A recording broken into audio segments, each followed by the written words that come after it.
एका छोट्याशा खेडेगावात एक ब्राह्मण राहत होता। त्या ब्राह्मणाचे नाव अनुज होते। ब्राह्मण अतिशय गरीब होता। नियमित पूजापाठ करत असे। रोज गावात भिक्षा मागत असे। मिळालेल्या भिक्षामध्ये ब्राह्मण जीवन जगत होता। त्या गावात अनेक मोठमोठे व्यापारी राहत होते। एके दिवशी एक धनाढ्य व्यापाऱ्याने अनुज ब्राह्मणाला बोलावून घेतले। व्यापाऱ्याने गरीब ब्राह्मणाला 2 चांगल्या दुभत्या गायी दान दिल्या। दानात मिळालेल्या दोन्ही गायी घेऊन त्या दिवसापासून त्या ब्राह्मणाचं दारिद्र्य पळालं।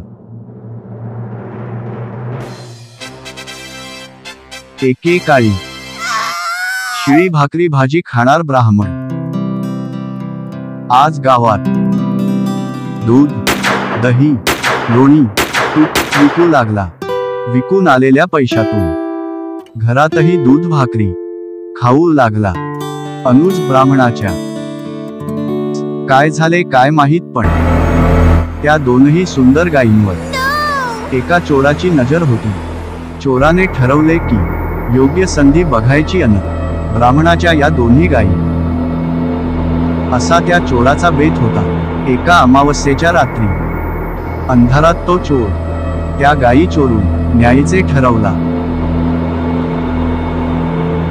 ब्राह्मणाच्या घरी जायचे, गायी पळवायचे। अमावस्या आली आणि चोर रात्री निघाला। जात असताना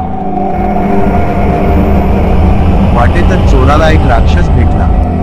राक्षसाने चोराला विचारले, तू कुठे जात आहेस आणि का जातोस? चोर म्हणाला, मी अनुज ब्राह्मणाच्या गायी चोरायला चाललो आहे। चोराने राक्षसाला विचारले, तू कुठे चालला आहेस? राक्षस म्हणाला, अरे मी तर प्रत्यक्ष त्या ब्राह्मणालाच मारून त्याचे मांस खायला चाललो आहे। या ब्राह्मणानं मंत्र तंत्र करून मला दूर घालवतो आहे, त्यामुळे मला अन्न पाणी मिळत नाही। त्या ब्राह्मणालाच खाणार आहे। ब्राह्मण व राक्षस या दोघांचंही एकच लक्ष निघालं। दोघेही आता मित्र झाले। हे दोघं अनुज ब्राह्मणाच्या दारांत आले। दोघांनीही घरात डोकावून पाहिले। त्यावेळी तो ब्राह्मण बिचारा शांत झोपला होता। राक्षस ब्राह्मणाला खायला जाणार, तोच चोर म्हणाला, अरे थांब, मी आधी दोन्ही गायी घेऊन जातो, मग तू त्याला खा। त्यावर राक्षस म्हणाला, वा रे वा, तू गायींना नेताना त्या हंबरल्या तर तो जागा होणार नाही का? मग मी काय करू? राक्षसाचं हे म्हणणं चोराला पटेना आणि चोर आपली घाई सोडेना। असं करता करता आवाज वाढू लागले आणि वाद विवाद भांडणं चालू झाले। त्यात त्या दोघांनी आपल्या मोठ्या आवाजाचं भान राहिलं नाही। ते आवाज ऐकून गायी हंबरल्या, कुत्राही भुंकायला सुरुवात केली। अनुज ब्राह्मणही झोपेतून जागा झाला। ब्राह्मणाने राक्षसानं चोराला पकडून आरडा ओरडा केला। त्या आवाजानं काठ्या मशाली घेऊन धावत आले।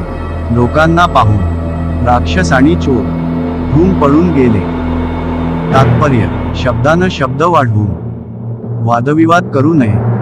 भांडणाने फायदा तर होणे दूरच, पण अनेकदा नुकसानच होते।